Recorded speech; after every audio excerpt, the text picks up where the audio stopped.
But she was delightful as a person. She was absolutely delightful and could talk about her father intelligently. Like, Well, I've heard we those talked tapes. about- I've heard the tapes with you talking with her and Catherine Grayson in the 70s, and she came across as very, beautifully spoken, and the voice. and she knew her opera. She knew, and there was a soprano voice there. Well, she sings on that tape with you. No confidence at all. I tried to get her to sing because we went to this nightclub. Yeah. Just before I was due to leave to go to Italy to interview the other people. And so there we are in this nightclub. And I thought, this is it. I'm going to get her up. There was a piano bar. And so I went up to the piano bar and said, what? Mario Lanza's daughter? I said, yeah, over there. No way that she would get up. And I ended up doing a solo. Of course you did. Of course you did. The tragedy, the whole story, the whole family saga is just it's so tragic. I was actually talking to Aoife about it. Was it last year? She was asking about all the children, and she was the whole story is so sad. It's so sad. It's a tragic thing. And it wouldn't be tragic if we're not talking about an enormous, gigantic talent, because you're not going to get not only the voice. I mean, this guy had it all. Yeah. Not just the voice. Yeah. The looks, the charisma, the incredible temperament, which is essential if you're going to be an interesting singer, because otherwise you're going to be just not enough to have a beautiful voice. Not enough. Yeah. No. You've got to have. And I think he's been incredibly unfairly treated, in terms of, the criticisms about his, the lack of professionalism and all these sort of things. And, the more I read about all these sort of Hollywood people, the more I realize that he was an angel in comparison with most of them. And you really realize, because the difference between him and most of these people is he was actually a very, very nice person who really, really cared too much about people. And this was his undoing, that he had, you put it perfectly once, Armando. If he had been the egotist that people say he was, he would have survived. If he'd had the ego of Delmonico or somebody like that. An ego of Delmonico, a quarter of the ego of Delmonico. Because he would have been alive. He would have lived. Because with that ego comes strength. Because there's a strength of will with that egotism. And I don't think that was it. Mario. No. Mario doubted himself, and there was an insecurity there. Super sensitive. Yeah. Super insecure. Yeah, I understand that. Johnny Green, said the most insecure person he'd ever known. Wow. The thing is, he was raised by a lovely family as well, so I think he expected the same from people. Like if you show kindness, and naivety, maybe, That's right. Carmel, you would understand that from an Italian family. So Vince took with all three of you, that's the thing. He had that wonderful warmth. And you do natural. It's not being a simpleton, it's just trusting people, which should be the default position in life. But it hurts more because you expect it, and when you don't get it, it hurts more. I found that you throw yourself in, and then you get hurt, and then it hurts more. But I know that you've maybe mentioned this before, Derek, that you haven't listened to him for a little while, and I hadn't listened to him for maybe a few weeks. And we were in the car the other day, and he came on singing Bohème, and I was it was like first time hearing him again. From what Aoife had programmed previous, it was like a country western song, and just the sound and the warmth and the expression. I say that to you, nobody does that to me. When I haven't heard them and I hear them again, it's like this glow comes over me. It's unbelievable. It's so because unique. Vince, sometimes it's a good thing to leave it for a while, and then it's like rediscovering him again. And you go, wow, what on earth? That happened to me. That happened to me a couple of years ago. I hadn't played Mario for a while, and I was at a local Italian place here in Busan with a neighbor, and suddenly was drink. Oh wow! And I thought, my God, You know, it was just amazing to hear that amongst all this Korean music. Suddenly, that came on, and I was just transfixed. And I had to explain to the neighbor. I said, "Well, you know, this man is very important to my life." I mean, he looked at me because I was obviously going sort of all glowy and strange. But I was just so surprised to hear him, and it was like this, but, you know, a diamond amongst the dross.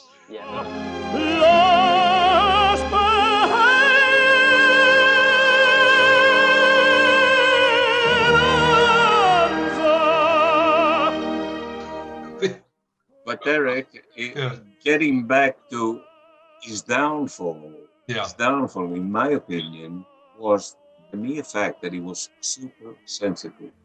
Yeah. Because if you are super sensitive, you're going to react. And let's face it, I mean, you know, here he is, world famous, and he's getting criticized and absolutely run down by these so-called smart aleck critics, and it affects you. Yeah. No, I mean, look. I've often thought about this. If I had been in Mario's position, I would have been I would have sunk even faster, because I don't think I'm super sensitive too, and I don't think many people could actually handle that kind of scrutiny and criticism. If you the sensitivity that you need to sing like that, you need to be a very special person, and the fragility, you know, those people pay such a high price for what they give us. But there is sensitivity and sensitivity. I was crying this afternoon because I was listening to the end of West Side Story. I'm sensitive, but at the same time, I can handle that sort of thing because I think to myself, who the hell designed these things? Who are they? If you can do that and think also, these people are a bunch of nobodies, survive. But if you don't do that, you're gonna die. Also, I think a big part of it was these things were being said. He was reacting badly and being hypersensitive. But if you'd only had the right support around him, just to shore him up, and this is very, very important point. This is completely missing from what I can see. That there was never any shoring up, and then he'd go here, he'd get battered by MGM. He'd go here, he'd get. It's just, it seemed everywhere, but he didn't seem to have any cushioning around him, you know. Absolutely, good point. There's nobody who the hell knew his recordings. Who was there to talk about what he had done? Who was there to sit down with him and say, after he did the Serenade or the Mario album, you know, to say, look, my God, this is incredible what you've done. You need to do more of this, because this is the phrasing, the way, the feeling you put. There was nobody that we know of that could do that. Good point, both of you. And, you know, I mean, I've often thought about that. Because if I could have sat down with them, you know, any of us could have sat down with them and said, look, listen to what you've done here. I don't even know if you realize what you've achieved. The quality of what you've done here is just beyond belief. And that is extremely important, because he had Betty, who was a lovely person, but Betty was not a strong person, nor was she that knowledgeable in musical aspect. But now let's look at Orelli, who had Loretta, who had been a soprano, and Loretta was very supportive and could tell him this and that. Franco was shitting himself before going on the stage. Literally. Franco. Franco, you are the greatest ever. You know, these people that come to hear you, forget the other singers. Del Monaco's wife, another mad woman. Mario, the greatest tenor ever. Stefano's wife was a soprano who never made a career because she married. So this is incredibly important. Renata Scotto, the soprano, the husband, is a musician. Mirella Freni was married to a conductor, and so on and so on. John Sutherland, very important. John Sutherland with volume. It's so that's important. He didn't have that. Do you? This is because I was sitting down and I was actually starting to make notes about the student prince fiasco, and I was reading your chapters, Armando. why was that just stubbornness on Dory Scary's part that he couldn't pull that back? Because obviously it's going to be a much more successful film with Mario in it. Why not? Dory Shari, MGM was going through a bad period of, crisis, and Dory Shari was never interested in musicals. He was interested in message films and The Last Voice You Hear, Bad Diet at Black Rock, which is actually a good film. And then The Prodigal, which is one of the biggest turkeys ever that MGM ever made. That ended the career. Beautiful film. So, but having said that, I think that obviously had Louis B. Mayer still been in charge, it wouldn't have happened. Right.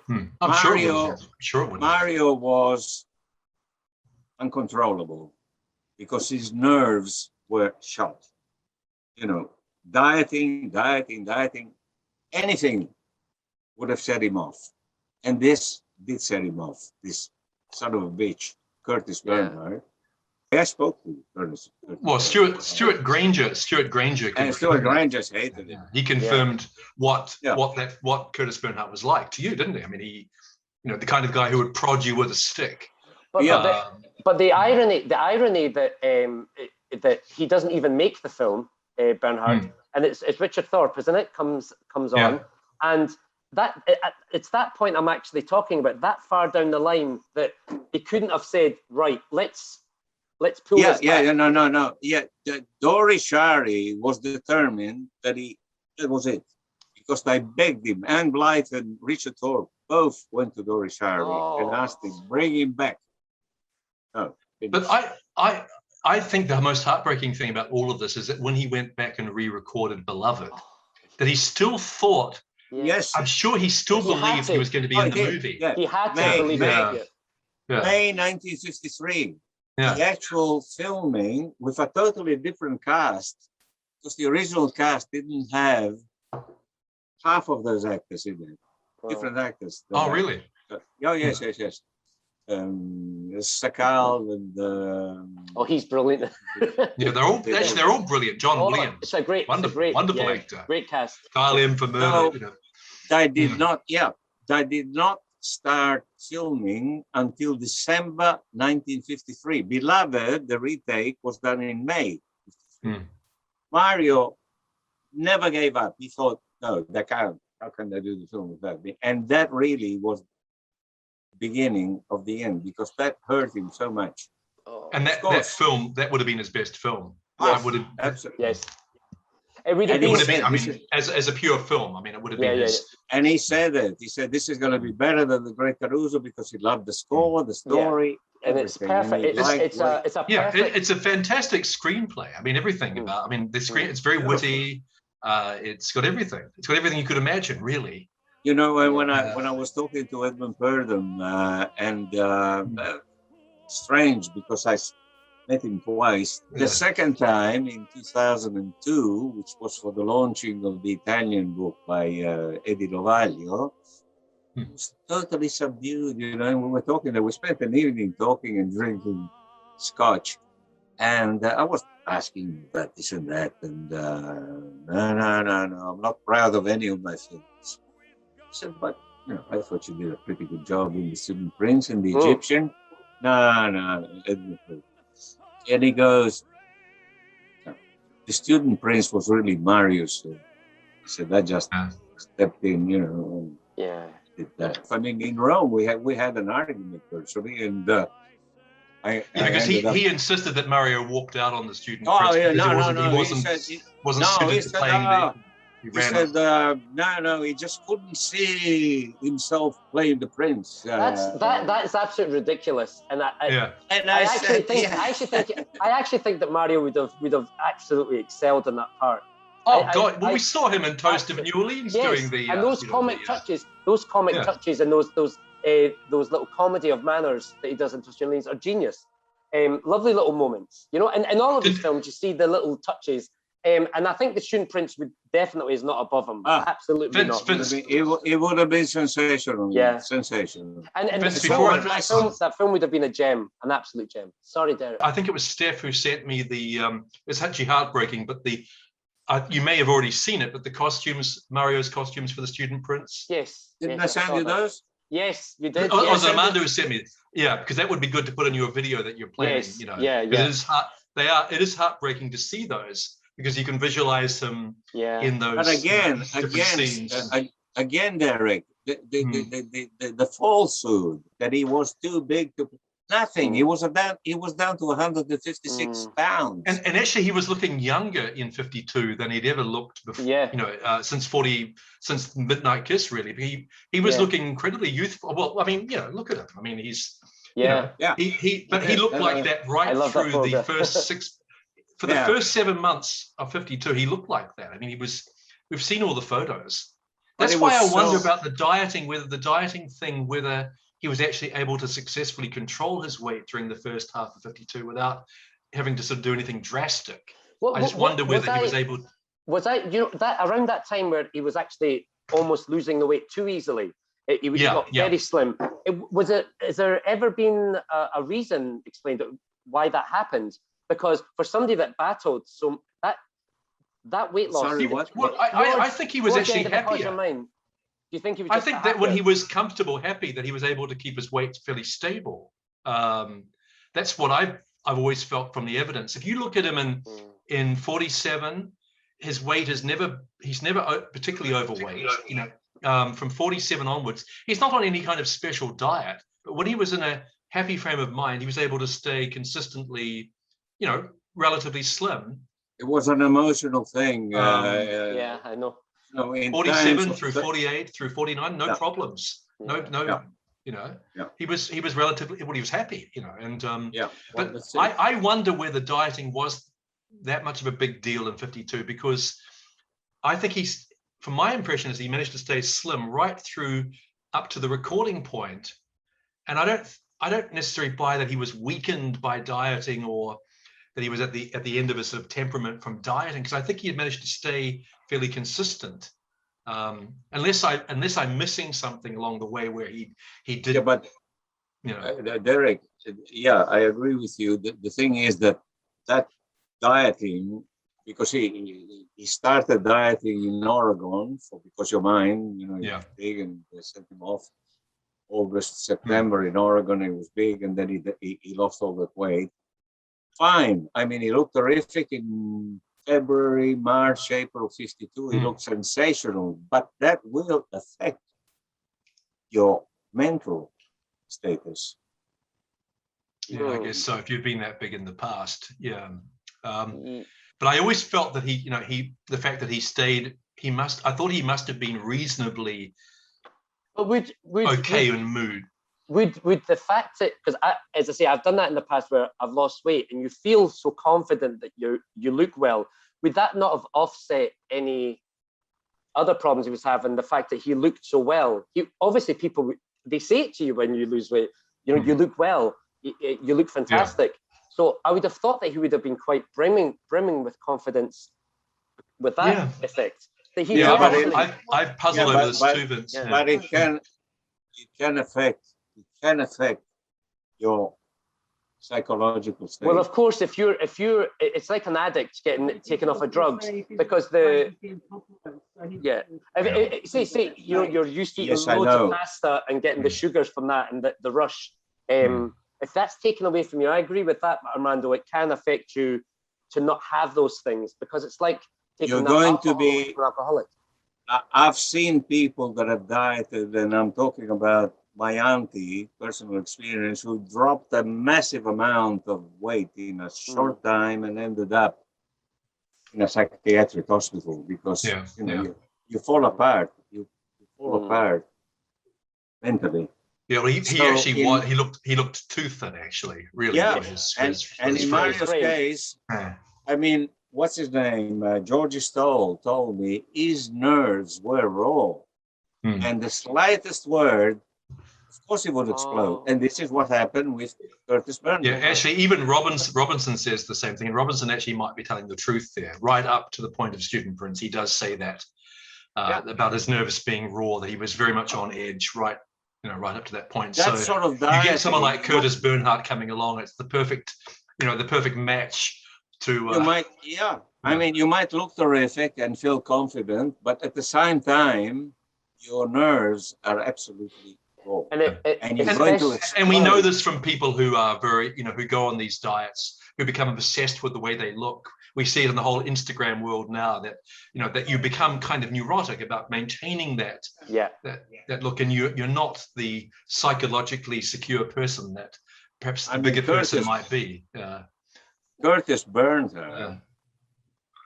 I didn't like at all. I mean, I don't think he could handle the part of the Student Prince. And I said, ridiculous. Why not?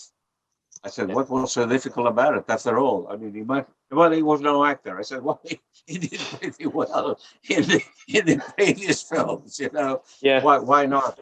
Because he couldn't take orders. I said, well, that's another story. Yeah. That's all it was about. It was about control. It was about control by the studio. And to be honest with you, he had much more challenging acting scenes, I think, in the previous films. There was nothing in the Student Prince that would have absolutely taxed him dramatically. Absolutely not. He would have done. He would have had great fun. You can see him with the sword fight scenes and all the thing, having great fun. Yeah. But I mean, even if you take scenes like Because You're Mine, when he walks out, after the addio, and then he comes back and he says to the soprano, blah blah blah. That's pretty bloody good acting when he says. Oh yeah. And comedy-wise, the priceless scene with Niven and Grayson when he gets stuck on the chair. I mean, that's brilliant. That is he definitely had acting talent. There's no question. He just needed a director who could say occasionally, okay, that was a little bit over the top. You need to redo that. And just occasionally, And it's about handling people well and just putting it across in the right way. If you put things across in the right way to Mario, I'm sure there would be no problem. And I think reasonable. I also think that with some of the films, particularly with Serenade, that if you had been an astute editor, I mean the direction could have, definitely some retakes were needed of some scenes, but a good editor could have made Mario's performance look much better in that film. It's just that some of the, some of the cutaway shots where he's doing all the Italo-ish sort of looks and things. The reason we think of Mario being over the top in that film is often because of the cutaways. In the Mexico scene with the confrontation with Sarita and with Joan Fontaine, there are moments he actually does his best acting with Vincent Price where he's completely natural.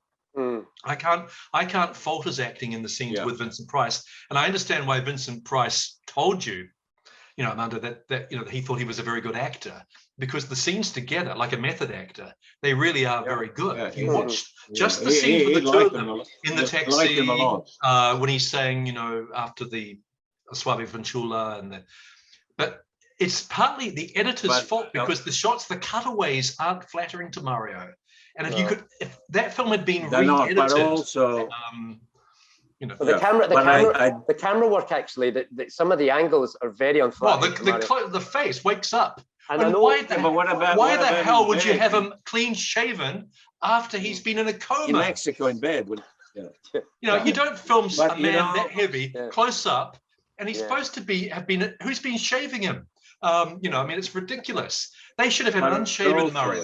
He had a heavy beard growth anyway. I mean, they should have just let him go for a couple of days. And a day. But the problem was also but I also blame Anthony Mann, who is a director of some renown, should have done a better job. Oh God, yeah. I think that Anthony Mann was afraid of upsetting him.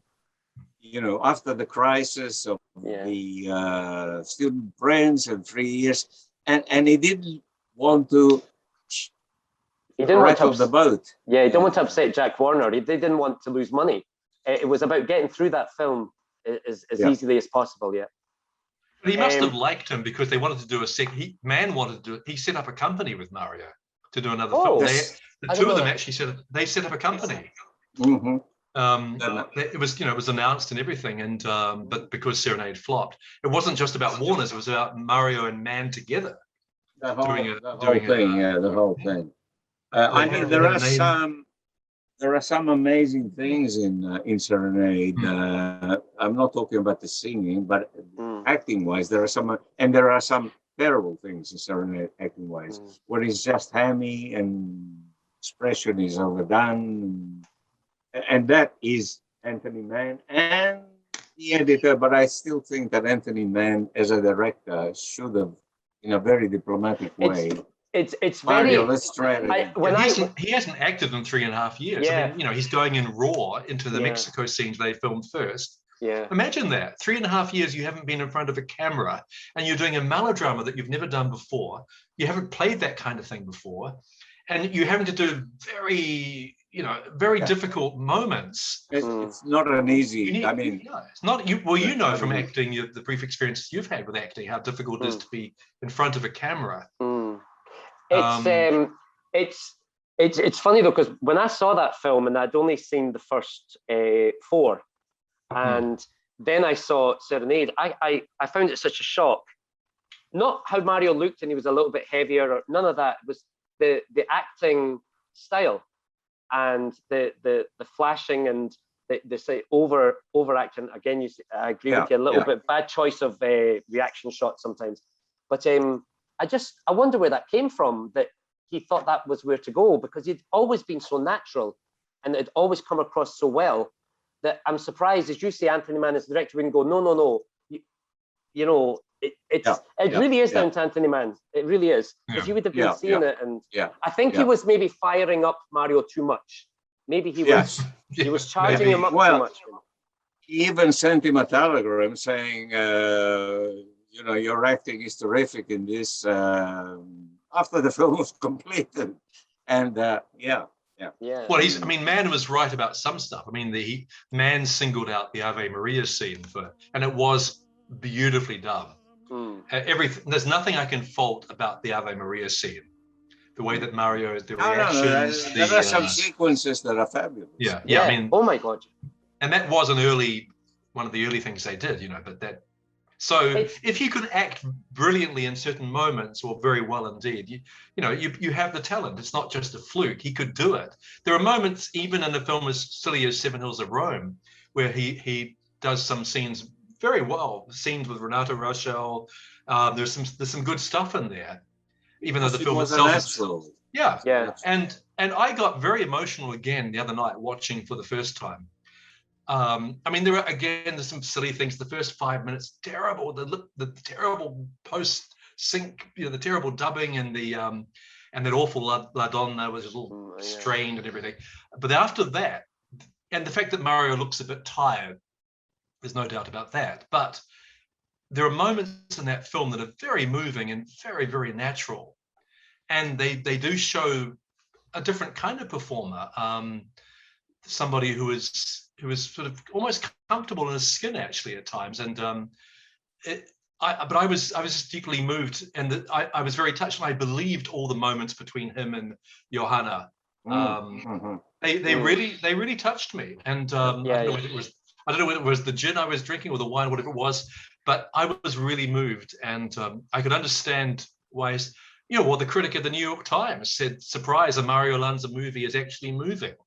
That's what he wrote about for the first time. It's not a great film, but it has but Mario is pretty bloody good in it. I mean, he's vocally it's excellent, except it's got probably the most balanced program really of any of the last any of the movies really. It's got everything. And to be honest, he actually looks quite well, almost consistently through film, apart from when he goes up to the uncle's house. There's a in the scene, in the hospital scene, he looks like he should be in bed in the hospital bed, not her. He looks, but that's a bad close-up. That's a terrible idea. Why do that? Why show the makeup?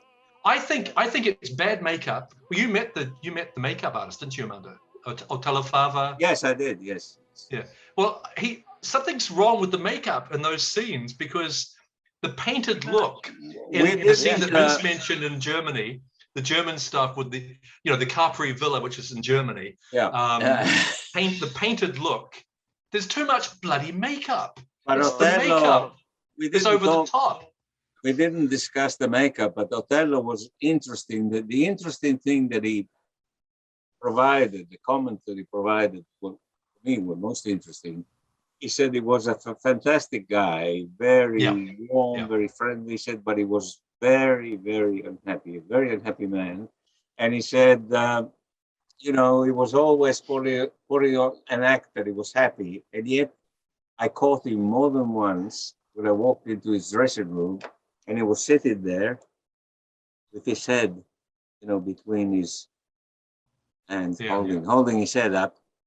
And then the moment he saw me walk in, smile and the act, which was totally that's tragic. He was not happy. That is very. Why? That's not good body language. Yeah. He knew he was making. He was in the wrong profession. Down, this thing kept bugging at him. I should be singing opera instead of this pro Dal Monaco, being acclaimed as that's what it was about. I was thinking even back to, we were talking about 52 and the weight loss and everything, and how sensitive it would be. And after making a film about the most famous opera singer, and all the criticism, and you're just a movie singer, you're not that. Oh my God, that must have absolutely. I know that's the crux of the whole Lanza story. Yeah. But that must have absolutely tormented him to feel you're an imposter. Yes. Doing your thing, but feeling you're an imposter and not actually doing the right thing is. He must have been absolutely tormented. When you told me there about that body language is that's not a good sign. But he must have actually been tormented his whole. It was. Just going back to the Christopher show, and again, just talking about naturalism and him being relaxed, and there's no. That's kind of what we saw when he was happier, in the early 50s, and that's why that 56, the 55, 56 serenade, where he seems quite troubled, self-conscious, paranoid, insecure, but when he's sitting with Betty at that Christmas show, and he's so natural and looks so healthy, that change in his appearance, I know we've talked about this before, but that even change in his appearance, he looks like it's the early 1950s when he's sitting there in Rome. Yes. Yeah, actually, I've always thought he looked terrific in Christmas show. He looks much. There's a strained look in Serenade that he has, and even in most of the photos, but he doesn't have that even in Seven Hills of Rome. But he especially doesn't have it after Seven Hills. When it looks after Seven Hills of Rome. It looks right. And you look at all the photos in Filignano and the. He looks terrific. He always looked great he looked great in between movies. Yes, the mask. The mask. It's more. Given the award. In Naples. It's more than weight, isn't it? It's not weight. Yeah, it's not just weight. Because in Serenade, he looks strained, even in some of the scenes where he's relatively slim. There's a strain in the face that's weird. It's like a kind of, someone described it as a haunted expression that he had when they went to see him. And he doesn't have that in Italy. It's gone. In Italy, you can see, people always say his parents should have gone back to Italy when he was a child.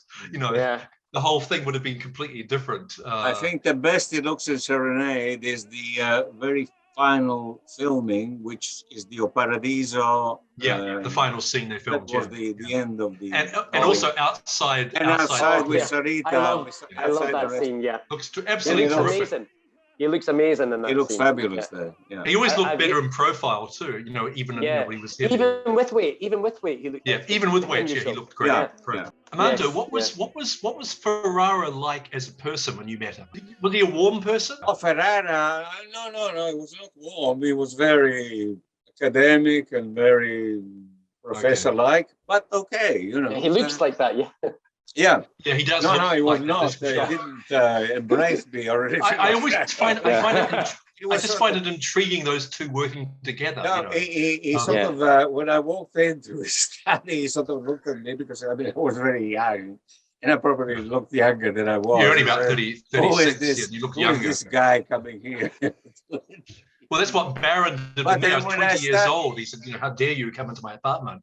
Yeah, but then when I started to talk, he realized that maybe I knew what I was talking about. So he loosened up and he started to tell me. And then I was really impressed when he said, you know, it was a Caruso. Because when I interview these people, I like to bait them and say, yeah, but I was, you know, they said he had a small voice, you know, to bring him out to see what they're going to. Small voice. No. It was a Caruso-like voice. You know.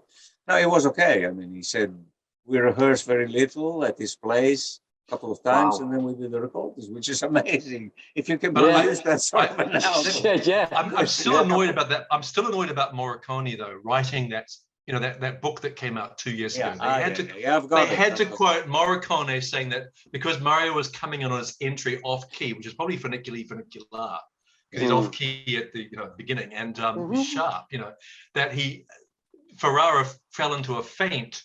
You know, he got because he fainted at the drop of a hat. That was why he didn't conduct in public. But to put that in a book, and they quoted that in Gramophone this year. They quoted it in a big article on Mario this year. But because it's startling. That's why, because it's startling. Yeah, exactly. But there's a reason. There's a medical reason for it. He had a condition. No, but look, give some context.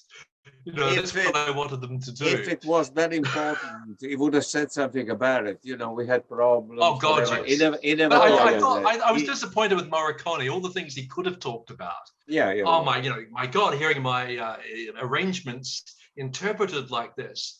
Someone needed to talk to Morricone and say, well, you know, look, tell us. It was very flattering. I mean, what he said was, you know, that the voice was exceptional, Caruso-like, with warmth, and yet the power, steel, and whatever. And yes, I love that description. Yeah, it's great. It's a combination of warmth and steel, which is perfect description of the Mario voice. Warmth and steel, or for the first time, warmth and steel. You know, and this was after all, was a conductor, a musician, someone that knew what he was talking about. Yeah, certainly far superior to bloody Kalinicus. But then even John Green, the MGM conductor, you know, he said the voice of the next Caruso, and how Merola from the San Francisco Opera wanted him to do Andrea Chenier, which is not an opera you're going to give to someone that can't sing and has got a small voice. I think actually John Green is an important character really in this, because he was he won, he was obviously recognized in Hollywood, multiple Academy Awards, West Side Story, all of it, but he was actually a decent person, a very competent musician who worked with Mario, and I've always been very impressed with his comments, because Mario stopped talking to him after the MGM fallout, but he didn't badmouth Mario to you. No, he didn't. He was very touched, I think, that Mario recorded Never Till Now. I think years after they'd stopped speaking. And I think, Derek, the fallout was after Because You're Mine, because I think that Green expected to work on the Student Prince. Yeah. And instead, Mario asked for Kalinicus, who actually has the best work. Did a great job. That is the best. That is the best conducting he's ever done. We can't take that away from him, but I feel sorry for Green about all that, because that they never really talked. They never talked again after that, because I think Green, he did some very good work with Mario, and I would like to think that Mario didn't harbor bad, ill feelings. No, probably not. Him. And he recorded Never Till Now. Yes, and years later, so yes. And I think all those silly comments that are made about, he did this, so they were able to do this. Then, yes, as everybody says, with any intelligence, then surely every singer would sound as great as Mario, and it's not. It's because the voice was great, not because. If you could just move closer to the mic, that was all you needed to do. Even though I have to say, along with Sinatra, I know you're not a Sinatra fan, Doug, but along with Sinatra, I think Lanza's microphone technique and how he used the microphone was absolutely instinctively spot on. Nothing ever seems to go right for that family, I'm glad that Lisa seems to be having a long life and her 2 beautiful boys, but the rest, everything else is just... The mother, I never met her, but I did correspond with her, and she sounded like an intelligent woman. The father, well, the father was a very nice man, a lovely man. He looks it in the photos. Yeah. And I don't know, I don't think he was that impressed with Robinson, the little I saw, because... How bad was his injury from the First World War? Yeah, I've always wondered about that too. Yeah, because Mario describes it as his hand being... it was quite visible. I mean, quite obvious that the hand was quite mold. But it was still original hand. It wasn't. No. Because he said Mario said one hand almost completely torn off. Yeah. Oh, it was badly damaged. Yeah. Badly damaged. Yeah, you could tell that. But it was because all Bissett slanders poor old Tony by saying, he's just a malingerer. That's how he describes him and says Mario got his worst, laziness from the father. Rubbish. He was a very nice man. I mean, we went there out of the blue, knocked on the door. It showed us in. There was me, my wife, and the two little girls, and he made us coffee and he gave them biscuits. He gave the girls biscuits. We were there an entire afternoon, and he brought out all the photos, the scrapbooks, and in walks, after about 2 or 3 hours, in walks Terry Robinson with this shifty look. Awful man. He never looks people in the eyes. I heard that. Never looked you in the eyes. No, never. Yeah. And you can see that in the interviews on, Yeah, and I had brought along some articles in Italian to give to the father, and I was sitting there on the coffee table, and he said, "What is this?" I said, "I just put it." What?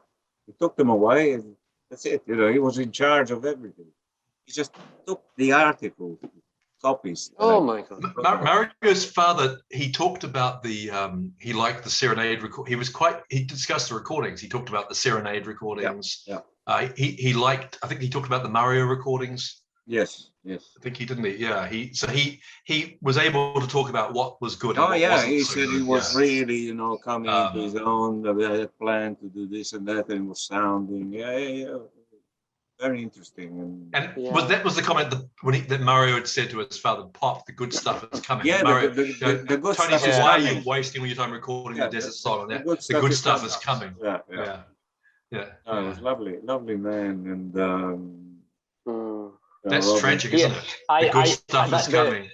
The photograph of him absolutely distraught at the funeral is it breaks my heart. That photograph of him to lose his boy. It's just heartbreaking. The photograph. That would to me would be a chapter in the book. You could tell the good stuff is coming, because that's the tragedy, really. That everything was, he had all these plans. And talking to him, though, there was this immense sadness. This man. Oh God! He was totally shattered. This was 13 years after Mario had gone. 72, April 72. Yeah. Well, as they say, no parent should bury their child, and it must be the most heartbreaking thing. And especially as they idolized them, an only child, such immense talent, and they got so much pleasure. Especially the father loved opera. And the other blow for him was that he didn't expect his wife to die before him, because he was about nearly 10 years older than Maria. Yeah. And obviously he was also very dependent on her, because she was a strong woman, and did a lot. And he said, she died before me. I never thought. But he didn't go to Italy. Robinson said he wasn't well. He was sick at the time. Didn't go to Italy, so he didn't see Mario again after 57, and that must have really hurt. Yeah. That at least Maria. That's weird. We don't have any photos of Maria. Yeah. With Mario, this is bizarre to me. There must be photos. There must be photos that she took or someone took. It doesn't make any sense. Yeah. And when did she go over? She was there in June. She was there when they were doing Caruso favorites. Because one of the girls, the British girls, talk about Mario's recording in June, and Maria was there, and he was off at the recording session. So it was obviously Caruso favorites, June, and and she was there in the Vagabond King session in July. Yes. Yeah, she was still there. Wow. Wasn't Betty's mother over there at some point too, at the same time? one reference mentioned Betty's mother as well that I saw somewhere. I think May Hicks might have been there as well. I can't. Yeah. But you know, it's funny. It's funny you say it's strange we don't have any photographs, but even photographs from 1959, there's nothing. Well, I heard Lanza on Broadway at my grandfather's place, and actually it didn't sound that bad through his old radiogram, because the first thing he played was the Younger Than Springtime. I thought, well, this is a better arrangement than the one the 57 one. This is what I thought as a 15-year-old. That was. I can't believe now that I actually, some of the things. Yeah, but there are, it actually sounded quite good.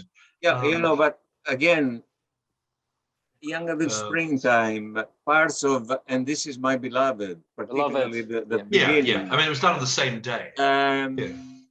This Neil, not this Neil was mine. You'll never walk alone. You'll never walk alone on the street where you live, and you'll never walk alone.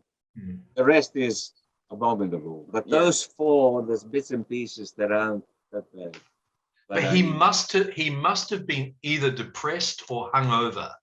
Something was not right on the previous 2 days. He's hungover. For me, he's hungover. I think it could be a combination of both, but it's a long-lasting. But it's a sluggishness, Derek.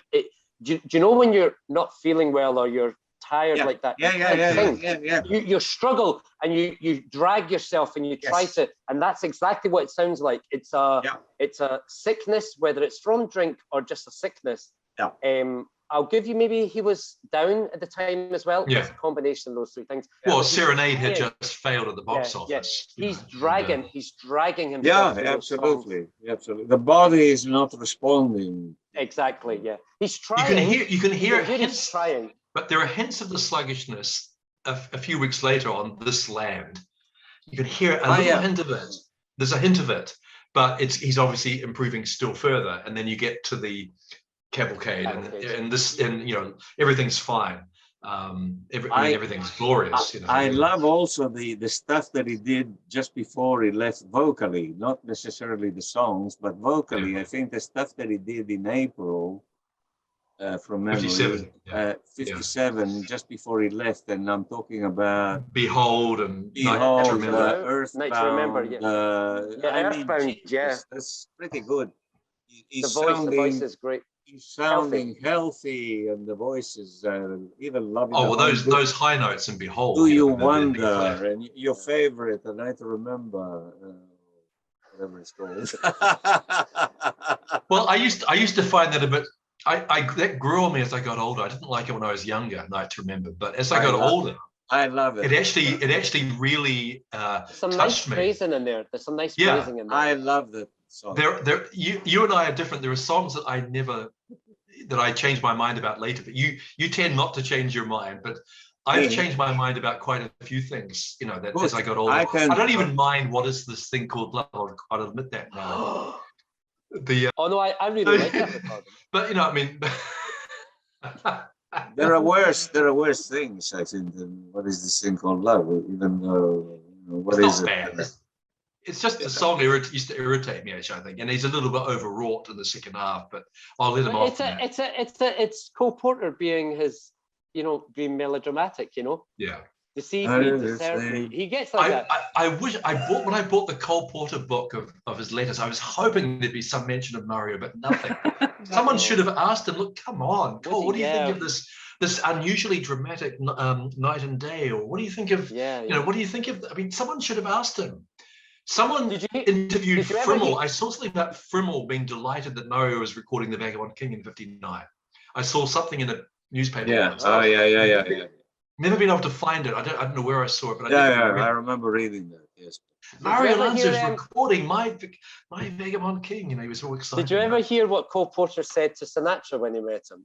He met him. He says, he goes, "I love your recordings of my songs." He goes, "But why do you sing them like you wished somebody else had written them?" He goes, really? He goes, "You sing it." Yeah, it's great, isn't it? I know Sinatra took Lanza under his wing during Winged Victory and his trip to Hollywood. Why was there any reason that, and I know that Sinatra might have been a little bit hurt by that change in musical tastes around 1950 with big singers like Frankie Lane, Lanza were hitting the charts and he wasn't. So maybe that's partly I've answered my own question. But Sinatra never befriended Lanza or tried to help Lanza during any of those troubles. Yeah, I've often wondered about that too. Considering how close they had been, say, in the early days, and how Lanza had thanked him at the Photoplay Awards, didn't he? Yeah, he did it. And Sinatra supposedly, according to Terry Robinson, said this is a big, he was very moved by that. And but you see, I don't. That's Robinson telling us, But I don't think. As well. I don't think they were ever friends. They were just acquaintances. Sinatra heard him and he thought, "Wow, what a voice!" So did Walter Pigeon. But they were not close. They were not friends. Like Barry Nelson and Lanza were friends, but not Sinatra. I mean, there are references in Sinatra books to Mario where Sinatra is referring to Mario as the fat kid. How much is the fat kid? The fat one, the fat kid, and that doesn't show particular friendship. But is it true? That's referring to him in 44, Yeah, but is that true? I mean, who said that? Yeah. I don't know. I don't know. I mean, it sounds like the Sinatra tough guy talk, but then it may not be, correct. I don't know about that because I mean, when he heard him, he really was blown away. Blown away. He did love. Even Broadway voices, or he loved operatic voices. He loved those bigger voices. And I know Nancy said on one interview, I'll take it out and share it with you, but she said that he would get quite upset. He'd be listening to maybe a Broadway cast recording or an operatic recording, going, I would love to have had a big voice like that. Yeah. And she says, but if you did, you wouldn't be Sinatra. You wouldn't be you. They were talking about that on Opera L yesterday. I was reading about that. Someone was saying the same thing, that they were quoting him, talking about opera singers and wishing that he had that talent. That he really regretted that he didn't have that sound. The same kind of. But his technique though, his when he behaved and he wasn't hitting the Jack Daniels and ruining his voice, it's beautiful. It's beautiful when he, especially 1940s, that bell-like beautiful sound. I remember him rating himself as a singer, as a voice, as a 7 out of a 10. He said, "Your 10s are your Pavarottis and those kind of people." He said, "This isn't the." The story. You know the story of Tony Bennett when he started out, and he thought, "Well, I want to be a tenor," and he started that. Wanting to be a tenor, studying as a tenor, and then Lanza came along and said, "Well, I think I better forget it." He went. It's in a book somewhere. Good for him. Yeah. I'd always wondered what people like him. I mean, it's amazing he's still alive. I mean, I know he's got Alzheimer's and everything now, but he's incredible. It's incredible to think that someone from that period, it moves me that he's still around. Yeah. I love you all, and I've really enjoyed this so much. Take care. Bye bye.